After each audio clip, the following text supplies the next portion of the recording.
بس انسان کیا کرے کہ خود کو ان جذبات حسینی کی آغوش میں قرار دے۔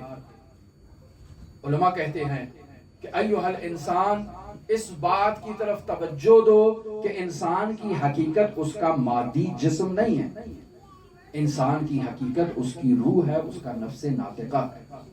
انسان کا نفس ناطقہ مادی نہیں ہے، مجرد ہے عن المادہ سے۔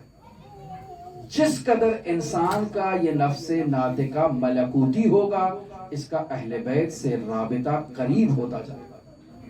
اب انسان کو کوشش کرنا ہے کہ اپنے وجود کو نورانی اور ملکوتی بنائے۔ بس کیا کرے؟ علماء کہتے ہیں کہ جیسے آپ دیکھتے ہیں کہ پتھروں کی اقسام ہیں، کوئی فیروزہ ہے تو کوئی عقیق ہے، اور کوئی پہاڑ کا پتھر ہے جو کسی ارزش میں اور کسی ویلیو میں نہیں آتا۔ انسان بھی اسی طرح سے ہے۔ انسان ملکوتی بھی ہیں، غیر ملکوتی بھی ہیں، جو قابل ارزش نہیں ہے، جن کی کوئی ویلیو نہیں ہے۔ انسان اگر ارزش مند ہونا چاہتا ہے تو اس انسان کی یہ ذمہ داری ہے کہ وہ عمل صالح انجام دے جو اسے باارزش بنائے۔ اور ایام عزا میں سب سے بڑا عمل صالح اور عظیم عمل فرش عزا پر آنا ذکر حسین ابن علی کا۔ لہذا اس کشش کو حاصل کرنے کے لیے بہترین راستہ ان ایام عزا میں اپنی زبان کو تالا لگانا ہے۔ انسان خاموشی اختیار کرے، سکوت اختیار کرے۔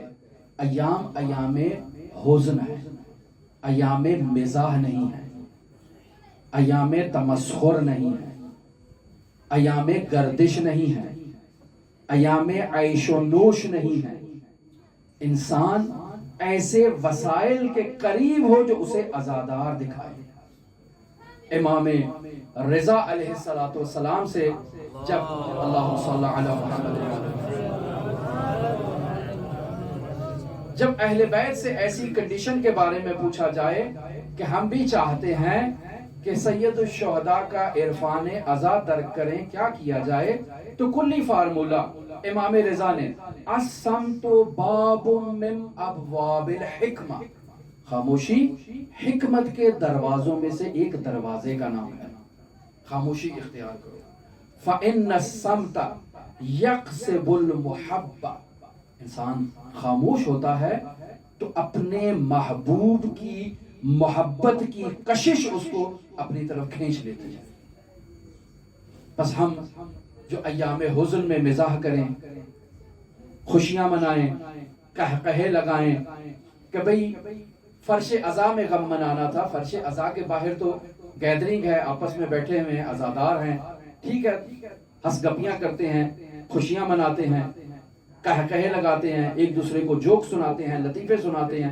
نہیں، اگر حسین ابن علی کے جذبے اور کشش کی آغوش میں آنا چاہتے ہو تو اپنی زبان کو کنٹرول کرو۔ حسین ابن علی کی محبت اور جذبے کی کیفیت کو حاصل کرنا ہے تو زبان کو تالا لگانا ہوگا۔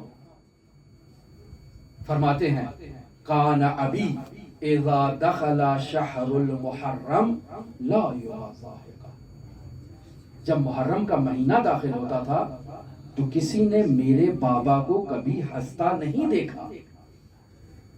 اور لوگ تو محرم کا اندازہ ہی اہل بیت کے گھر سے لگاتے تھے کہ جب ان گھرانوں سے گریہ ازاری کی، بکا کی آواز بلند ہوتی تھی تو معلوم ہو جاتا تھا کہ محرم کا چاند نظر آ گیا۔